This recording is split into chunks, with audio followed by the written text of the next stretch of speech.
नमस्कार दोस्तों, स्वागत है आपका आपके अपने YouTube चैनल एजुकेशन स्टार गुरु पे। तो दोस्तों, जैसा कि हम पढ़ रहे थे आपकी प्रश्नावली 1.2 के कुछ प्रश्न हमने हल कर लिए थे और कुछ प्रश्न जो बाकी थे वो आज हल कर लेंगे। तो दोस्तों, प्रश्नावली 1.2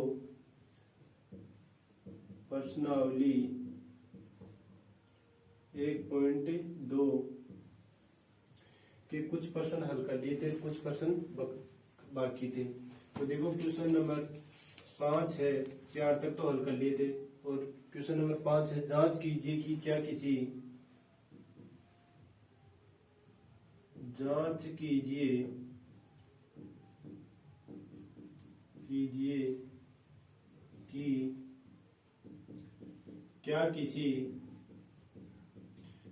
कीजिए कि क्या किसी प्राकृत संख्या n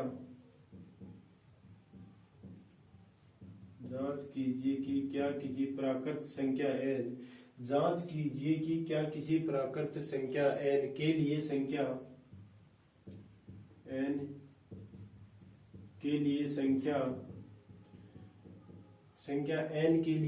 संख्या 6 की घात n अंक 0 पर समाप्त होता है। अंक 0 पर समाप्त होता है। अंक 0 पर क्या अंक 0 पर समाप्त, क्या अंक यहाँ पे क्या हो रहेगा, क्या अंक 0 पर समाप्त होता है। देखो, प्रश्न दे रखा है, जांच कीजिए कि क्या किसी प्राकृत संख्या n के लिए संख्या 6 की घात n क्या अंक 0 पर समाप्त होता है। ये देखो, यहाँ पे नोट करना है 6 की घात n और देखो यहाँ पे n दे रखा है, n एक प्राकृत संख्या है, तो यहाँ पे लिख लो आप n एक प्राकृत संख्या है, n एक प्राकृत संख्या है, जो दे रखा है वो लिख लिया। ठीक है, अब देखो यहाँ पे समझ रहा है, ये बोल रहा है कि n की जगह पे आप कुछ भी रखो, 6 की घात n, अर्थात ये मान लो कि 6 की घात n को हमें हल करना है और n की जगह पे आप कुछ भी रख सकते हो, n की जगह पे आप कुछ भी रख सकते हो। लेकिन जो कुछ भी रखने के बाद में जो हमें संख्या प्राप्त होती है उसका इकाई अंक 0 होना चाहिए। इकाई अंक 0 होता है या नहीं, सॉरी होना नहीं चाहिए, होता है या नहीं ये बताना है कि इकाई अंक यहाँ पे यदि n की जगह पे कुछ भी रखने के बाद में इकाई अंक 0 होगा या नहीं, ये बात करनी है। तो देखो, सबसे पहले हम n की बराबर 1 रख सकते हैं। n बराबर 1 रखने पर 1 रख लो, चाहे 2 रख लो, कितने भी रख सकते हो। रखने पर देखो किस में रखना है, 6 की घात n में, 6 की घात n। तो देखो 6 की घात n है ना, तो n की जगह आप 1 रख लो, तो 1 हो गया आपका 6 की घात 1 का मतलब हो गया 6। अब देखो n बराबर 2 रखने पर, n बराबर 2 रखने पर, अब देखो 2 रखोगे तो 6, n की जगह 2 रख दो, n की जगह पे 2 रख दो, इसका मतलब हो गया 6 × 6 बराबर 36। अब देखो 36, इसमें भी का एक अंक 0 नहीं आ रहा है, इसमें भी का एक अंक 0 नहीं आ रहा है। अब आगे रख लो, n बराबर 3 रखने पर है, तो देखो n बराबर 3, तो 6 की घात n की जगह 3 तो 3, तो इसका मतलब क्या हुआ, इसका मतलब हो गया 6 को 3 बार लिखो, 6 36, इधर कर लो 36 और 36 को 6 से गुणा कर लो, 6 36, 3 6 3 18 19 20 21 216, इसमें भी का एक अंक 0 नहीं आया है। देख लो, n बराबर 1 रख लिया तो भी का एक अंक 0 नहीं आया, n बराबर 2 रख लिया तो भी का एक अंक 0 नहीं आया और n बराबर 3 रख लिया तो भी का एक अंक 0 नहीं आया। यदि आप चाहो तो आगे भी लिख सकते हो, यदि n बराबर 4 रखने पर, कुछ भी रख सकते हो आप अपनी मर्जी से रखने पर। तो देखो 4 रखोगे तो 6 की घात 4, इसका मतलब हो गया 6 × 6 तो देखो इसको 36 को 6 से किया तो 216 और 216 को 6 से करना है, 6 से करोगे तो देखो 6 36, 3 6 3 9 और 6 12, 6 दूनी 12, 1200, 6 36, 3 6 एकम 6 और 3 9 और 6 दूनी 12, 1296। तो देखो आप, इसमें भी का एक अंक 0 नहीं है, तो देखो इकाई का अंक 0 नहीं आ रहा है अभी तक।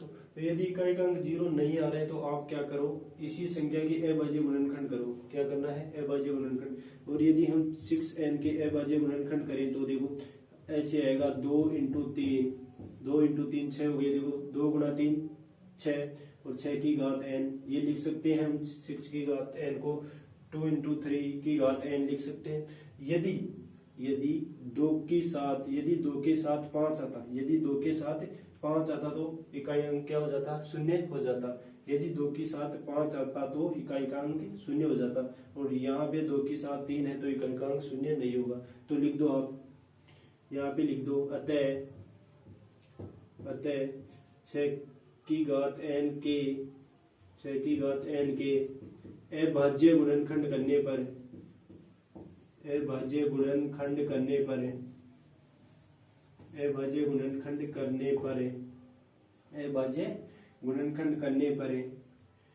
पांच नहीं आ रहा है,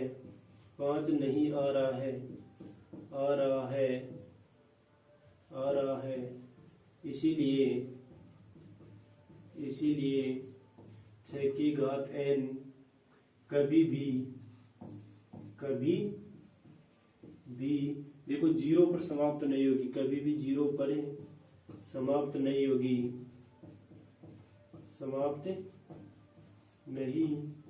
होगी, यही है आपका क्वेश्चन नंबर 5। दोबारा से देख लो।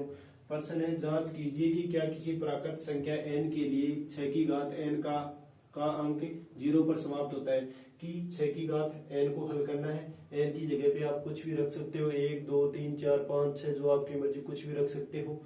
तो आपको ये बताना है कि ये रखने के बाद में इसका जो इकाई अंक आता है, ये रखने के बाद में जो संख्या हमें मिलती है उसका जो इकाई अंक होता है वो 0 होता है या नहीं, 0 होगा या नहीं। तो देखो हमने पहले लिख ली n एक प्राकृत संख्या, n बराबर 1 रख लिया, 2 रख लिया, 3 रख लिया, 4 रख लिया, आगे भी रख सकते हो। तो रखने के बाद में देखो इकाई अंक 6 ही आ रहा है, मतलब 0 नहीं आ रहा है। यदि 0 नहीं आ रहा है तो क्या करना है, हमें 6 की घात n के अभाज्य गुणनखंड करनी है। अभाज्य गुणनखंड करोगे तो 2 इंटू 3, देखो 2 गुणा 3 6 और 6 की घात n हो गया।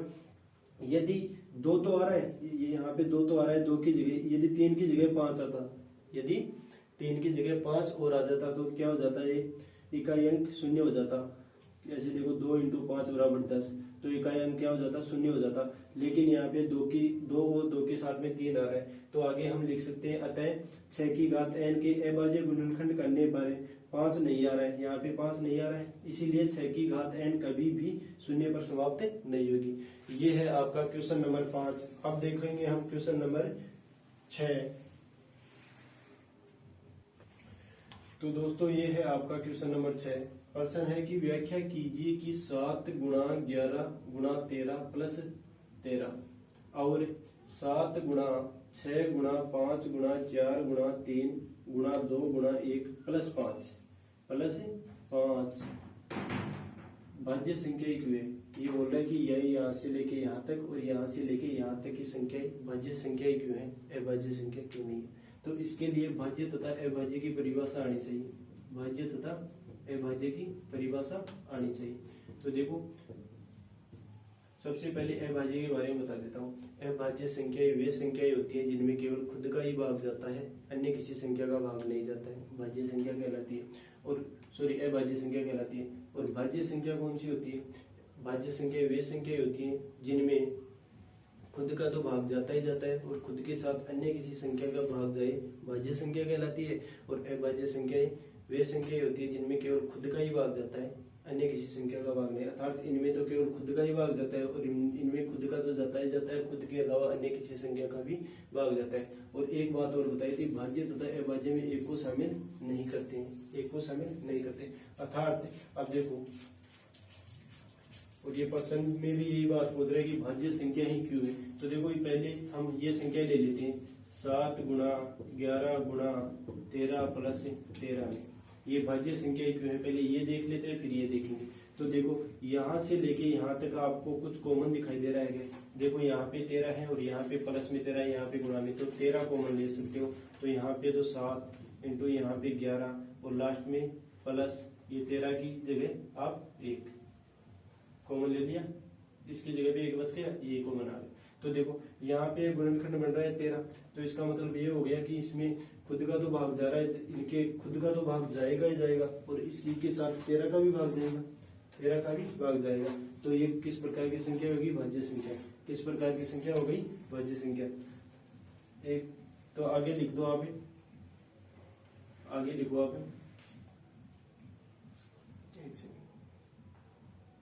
आगे लिख दो आप। अतः 7 गुणा 11 गुणा 13 प्लस 13 का एक गुणनखंड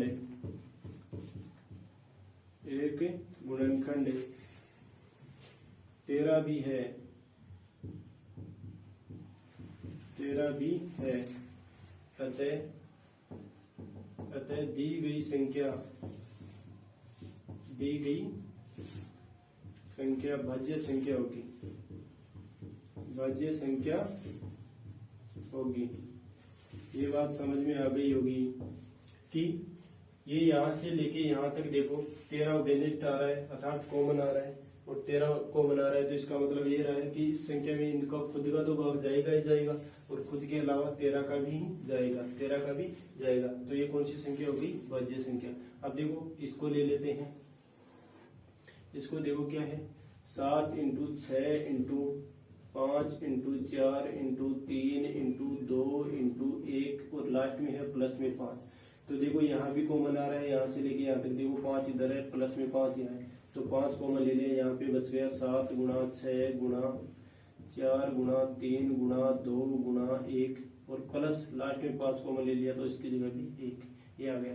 तो देखो वही बात यहाँ पे इन संख्या में यहाँ से लेके यहाँ तक वाली में भी इनका तो भाग जाएगा ही जाएगा, इन सभी संख्याओं का तो भाग जाएगा ही जाएगा, और इसके साथ 5 से भी ये भाजित होगी, 5 से भी भाजित होगी। जैसे आपको 5 से भाजित होगी, ये मान लो यहाँ पे एक बात होता है, जैसे 3 है, x प्लस वाई आ गया, और ये 3 से तो भाजित होगा ही होगा ना, होगा ही होगा ना। तो इसी प्रकार ये 5 से भी भाज्य होगी। तो देखो ये खुद के साथ साथ 5 से भी भाज्य है, तो ये भाज्य संख्या होगी। ये खुद के साथ साथ 13 से भाज्य है, to भी ये भाज्य संख्या होगी। तो लिख सकते हो आप, अतः दी गई संख्या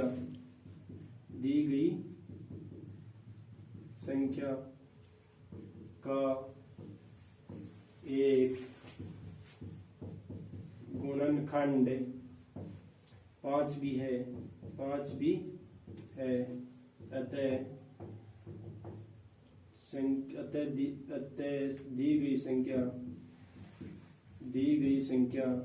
अतः दी गई संख्या एक भाज्य संख्या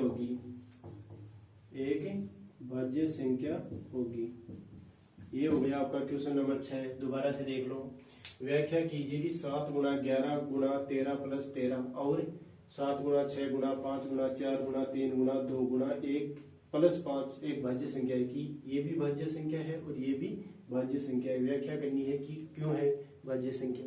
तो देखो सबसे पहले इसके बारे में पता कर लेते हैं। तो देखो यहाँ से यहाँ तक एक उभयनिष्ठ अर्थात कॉमन आ रहा है, 13 आ रहा है, तो 7 बच गया, जो ऐसे कैसे लिख लिया। अब देखो 13 कॉमन आ रहा है, इसका मतलब तो ये भाज्य संख्या होगी। अभाज्य संख्या में तो कॉमन ही नहीं आता, अभाज्य संख्या में तो कॉमन ही नहीं आता, क्योंकि अभाज्य संख्या तो वे संख्या होती है जिनमें केवल खुद का ही भाग जाता है, अन्य किसी संख्या का भाग जाता नहीं है। और भाज्य अभाज्य संख्या तो बता दी, और भाज्य संख्या वे संख्या होती है जिनमें केवल खुद का तो भाग जाता ही जाता है और खुद के अलावा अन्य किसी संख्या का भाग जाता है। तो देखो यहाँ पे खुद का तो भाग जाएगा ही जाएगा, और इसके साथ साथ 13 का जा रहा है, तो ये भाज्य संख्या हो गई, सीधी सीधी बात है। तो अतः 7 गुणा 11 गुणा 13 प्लस 13 एक का गुणनखंड एक 13 भी है, और इनका एक गुणनखंड कौन सा बन रहा है? 13 भी बन रहा है। अतः दी गई संख्या एक भाज्य संख्या होगी। इसी तरह से यहाँ से निकाल लो, यहाँ पे 5 कॉमन आ रहा है, तो 5 कॉमन आ रहा है, तो इन संख्याओं में इसी का तो भाग जाए, इनका तो सबका भाग जाएगा ही जाएगा। इसके साथ साथ 5 का भी भाग जरूर जाता है, 5 का भी भाग जरूर जाता है। तो यही बात है, अतः दी गई संख्या का एक गुणनखंड 5 भी है, अतः दी गई संख्या एक प्रकार की भाज्य संख्या होगी। तो ये प्रश्न हो गया आपका क्वेश्चन नंबर 6, ये प्रश्न है आपका 6 नंबर का। अब आगे बताऊंगा क्वेश्चन नंबर 7।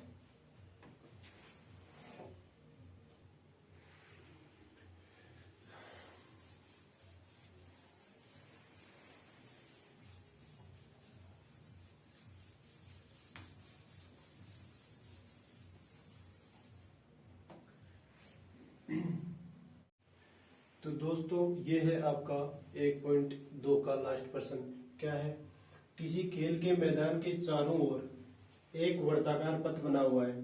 इस मैदान का एक चक्कर लगाने में सोनिया को 18 मिनट लगते हैं, जबकि इसी मैदान का एक चक्कर लगाने में रवि को 12 मिनट लगते हैं। ठीक है, मान लीजिए कि वे दोनों एक ही स्थान व एक ही समय पर चलना प्रारंभ करते हैं। एक ही स्थान से और एक ही समय पर चलना प्रारंभ करते हैं।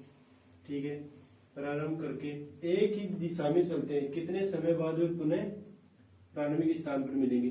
मान लो ये कोई वर्ताकार खेल का ग्राउंड है।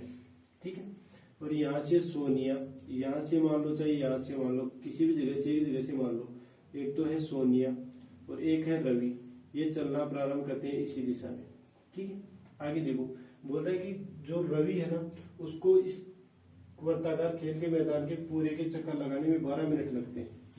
12 मिनट लगते हैं किसको? रवि को। ठीक है, और जो सोनिया है उसको लगते हैं 18 मिनट। सोनिया को एक चक्कर लगाने में 18 मिनट लगते।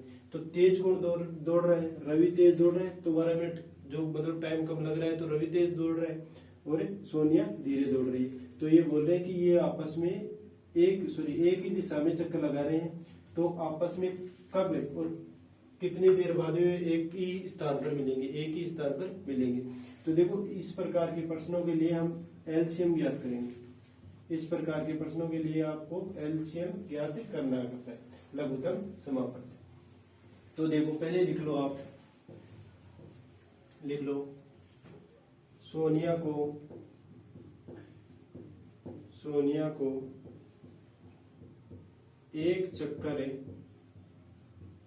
एक चक्कर पूरा करने में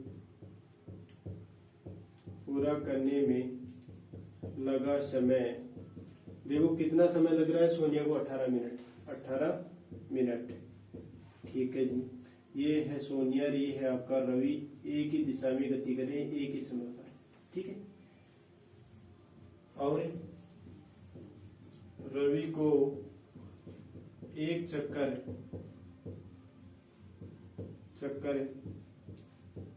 पूरा करने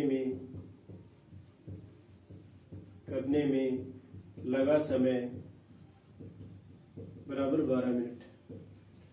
तो देखो, यहाँ पे तेज दौड़ रहा है रवि और सोनिया दौड़ रही है धीरे। यहाँ पे यदि मान लो रवि यहाँ रहता है तो सोनिया यहाँ की यहाँ रहेगी। यहाँ मान लो रवि यहाँ है तो सोनिया यहाँ पे रहेगी, या रवि यहाँ है तो सोनिया यहाँ पे पीछे रहेगी। और ऐसा भी तो हो सकता है कि धीरे धीरे करता, मान लो सोनिया तो 8 चक्कर लगाती है और रवि 10 चक्कर लगाना था, तो एक स्थिति ऐसी आ जाती है कि वो दोनों आपस में मिल जाते हैं, एक ही जगह पे वापस मिल जाते हैं। तो प्रश्न में भी यही पूछ रहा है कि ऐसी कौन सी स्थिति आएगी, कितने मिनट बाद में आएगी कि वो आपस में मिल जाए, तो आपस में उसी स्थान पर मिल जाए। तो देखो, इसके लिए क्या निकालना है? एलसीएम। और एलसीएम देखो अलग अलग विधि से भी निकाल सकते हो, दोनों का अलग अलग अभाज्य गुणनखंड भी करके निकाल सकते हो और एक भी करके निकाल सकते हो। अलग अलग करके तो पिछले वीडियो में बता दिया था, तो अब एक के माध्यम से बता देता हूँ ताकि दोनों विधियां आपके सामने हो जाएंगी। तो देखो 12 और 18 है, तो ये लो आपके 18 और ये लो आपके 12, निकालना है लघुत्तम समापन। तो देखो 2 का भाग देता है, यहाँ पे भाग देना है सभी अभाज्य संख्याओं का, तो देखो 9 और 6। फिर देखो 2 का जा रहा है, क्या जा रहा है? इसमें तो नहीं जा रहा है, लेकिन इसमें जा रहा है 2 3 6। अब देखो 2 का ना तो इसमें जा रहा है ना इसमें जा रहा है। 3 का देखो इसमें जा रहा है 3 3 और 3 एकम 3, फिर वापस से 3 का जा रहा है 1 1। अब देखो गुणा कर लो, इनको गुणा करो, 2 गुणा 2 गुणा 3 गुणा 3, 2 दूनी 4 और 4 3 12 और 12 पंचे 2 दूनी 4 और 4 3 12 और 12 चौबी 12 3 36, तो 36 मिनट। देखो दे रखा है मिनट में, तो 36 मिनट बाद में वे आपस में एक ही स्थान पर मिल जाएंगी। जहां से शुरू किया था वहां पे मिल जाए, चाहे यहाँ पे मिल जाए, चाहे यहाँ पे मिल जाए। ठीक है, दोबारा से समझ लो। किसी खेल के मैदान के चारों ओर, मान लो ये कोई खेल का मैदान है, इसके चारों ओर एक ही दिशा में गति कर रहे हैं सोनिया और रवि, और सोनिया को तो 18 मिनट और रवि को 12 मिनट लगते हैं। तो देखो तेज रवि दौड़ रहे हैं। इस प्रकार के प्रश्नों के लिए हमें निकालना है एलसीएम, और एलसीएम निकालने अलग अलग अभाज्य गुणनखंड विधि से भी निकाल सकते हो अलग अलग करके, और एक जगह लिख हुए कर भी निकाल सकते हो। और ये आ गया ऐसे करके आपका 36 मिनट, तो वो 36 मिनट बाद में एक ही स्थान पर मिल जाएंगे। तो दोस्तों ये थी आपकी प्रश्नावली 1.2 पूरी हो गई है, 1.1 भी पूरी हो गई है और 1.2 भी पूरी हो गई है। अब आगे वाले वीडियो में प्रश्नावली 1.3 के प्रश्न हल करेंगे। यदि प्रश्नावली समझ में आ रही है तो वीडियो को लाइक और कमेंट और सब्सक्राइब जरूर करें। धन्यवाद दोस्तों।